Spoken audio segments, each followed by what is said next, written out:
Hi there, I'm Sandy Allnock and I'm here with your Create in Color video for this month. I'm using Beach Buds to make a summary card using the pelican, who is so hilarious with the little octopus peeking out, and the little crabby with the sunglasses, and Beach for the stars. To limit the amount of coloring for a background scene, I drew a box so that I'm only coloring that inside portion, and I'm going to be using my polychromos pencils. When I use pencils, things tend to, I take a long time. My technique takes a while, so I'll explain a little bit of that. I do have hex charts for this and luminance and Prismacolor now on my blog, as well as my Copic one, which many of you already know and love. The idea behind hex charts is to help you to either see what colors you don't have yet that you might want to buy. If you buy onesie twosies of the pencils, and the hex charts each come with a colored one that you can print out. They're not always visually super accurate just because the translation of color through the internet tends to goof things up, but it'll help you to choose what colors you might need to buy to add to your collection, and it might help to choose the ones that you want to use when you're doing your coloring.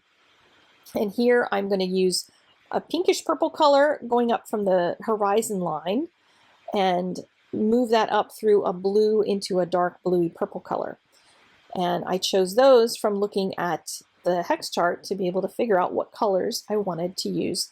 The charts that I found online from the company and that sort of thing, they have little teeny tiny boxes, little tiny swatches of color. So it's helpful to have bigger swatches to be able to use as well. My color pencil technique is using a very sharp pencil and using light layers of color. If you start pressing really hard with your hand, for one, your hand's going to get tired when you're doing this much coloring, but you're also going to get a waxy buildup. And if you want the colors to blend and layer over each other so that you can see through them, it's easiest to go with a lighter touch, and that tends to be my favorite. But one of the things that I've done recently, I have a new colored pencil class also that's launched, and you can get more information on that over on my blog too. But I've been exploring using a heavier touch as well, and what times might that be appropriate rather than using this light touch, because this is the way I learned to do colored pencil when I was in college, and that was from an illustration teacher, and she did amazing work. And I love the kinds of colors that you can get when you can see through a color. So here I'm putting the blue over top of that pinky purple color, and they start to blend, they start to transition from one to another really nicely, and I can still see that pink through it. If you start getting really heavy with it, you lose that translucence, you lose that ability to see both colors at the same time. To color the top portion now, I'm going to keep my darker pencil really sharp as well so I can get inside that little mouth portion. It's one of the reasons that I like colored pencils a lot when I'm coloring images, and I sometimes choose the image based, or choose the medium based on what the image is. If it's got small areas in it, it's often much easier to get into those small areas with a sharp pencil than it is with a Copic marker or with watercolor. So on a little spot like that, it's particularly helpful to use colored pencil. You could also do something to combine different mediums. You can do the background in Copic and the animals in colored pencil and that sort of thing, if you don't have the patience to do what I'm doing here, because for some people that's just mind-blowing to spend that much time, but I find it very relaxing to do that.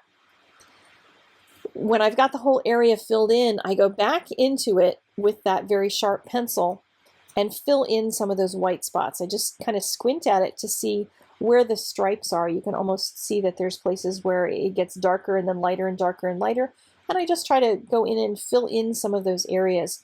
Sometimes it'll help to hold your pencil super vertically so that your pencil is getting into those valleys. Each piece of paper has a varying amount of peaks and valleys in it. Even if it feels like smooth paper, unless it's photo paper, it has some sort of peaks and valleys. That's why it has darker color. The darker color is on the peaks and the lighter color is in the valleys, and you need to get that pencil down into it. Now for a color like the sand, this yellow color, I can be much looser with it and use bigger strokes and kind of go a little quicker across it, because since it's got so much white in the color, you're not going to be able to tell if I have those places that are getting lighter and darker and lighter and darker. I might have, if you looked at it microscopically, there's probably a really big difference, and you could probably see all kinds of lines if this were a different color. But since it's yellow, it's not going to show up very much. Unfortunately, I'm going to add shadow to it, because that's how I roll. I make things hard for myself. So I'm going to add a kind of a tan color here at the bottom, moving up toward lighter colors at the top. And I will have a list of all the colors in the description down below or over in the blog post on MFT if you're looking for what the colors are on this particular card that I'm doing. So I wanted the moonlight to be cast down on the animals that are in the scene as well as on the sand. So I want to have it get lighter and yellow, brighter yellow up at the top, and then this brownish color at the bottom. My apologies for cutting off just that slight bit down there at the bottom. Camera does things when I'm not supervising it. It just starts to slide. I've had some videos that slowly slid completely off camera and had to be repeated, but this one was just that little sliver at the bottom, so I left it.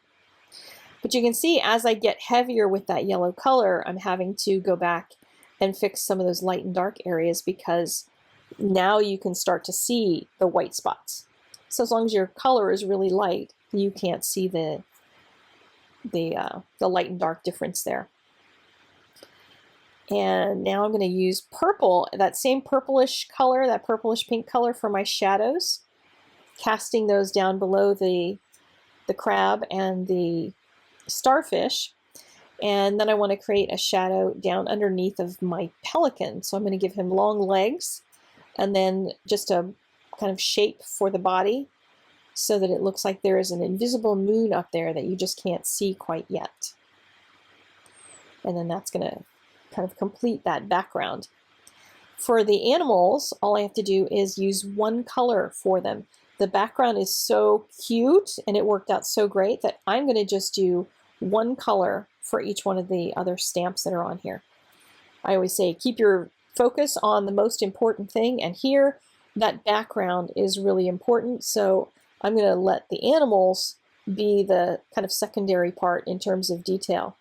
And I'm using pencil pressure to get a little heavier in the shadow areas, and then I'm leaving white spots on the top of the head of the bird, down across the neck and the chest, and I'll leave a little bit of a highlight on the top of the wing, just to get some dimension in there without adding a lot of other colors. You can get all kinds of crazy and put lots of colors in each one of the stamps as well, but that seems a little bit too much for me. No need to spend a lot of time on that.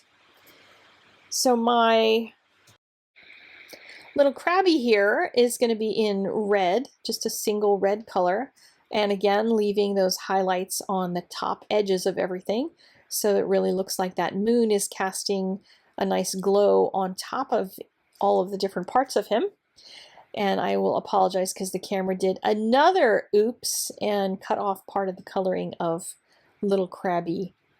But we got the important parts in there, so you get to see how I create those highlights on each of his claws as well as on the two sides of his head, that sort of thing. Next up, I chose an orangier, I'm not sure what the word is, more orangey color. Sorry to all of you teachers who are going to correct my grammar.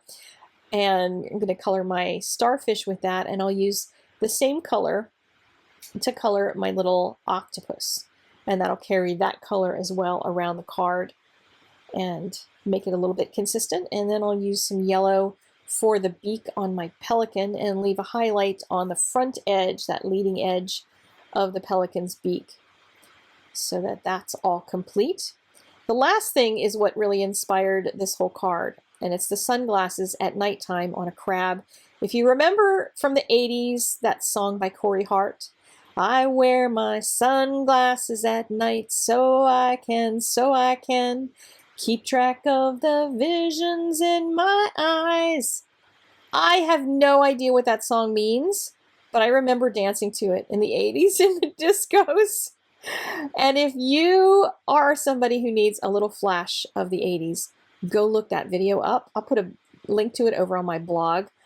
It's hilarious. It is so brutally 80s. It is really something else. Okay, on to the stars that are part of the Beach for the Stars sentiment. I used a little bit of white for the stars and little white dots in the sand, as well as little black dots to make it more sand-like. And called it done. Just added it to a craft card base.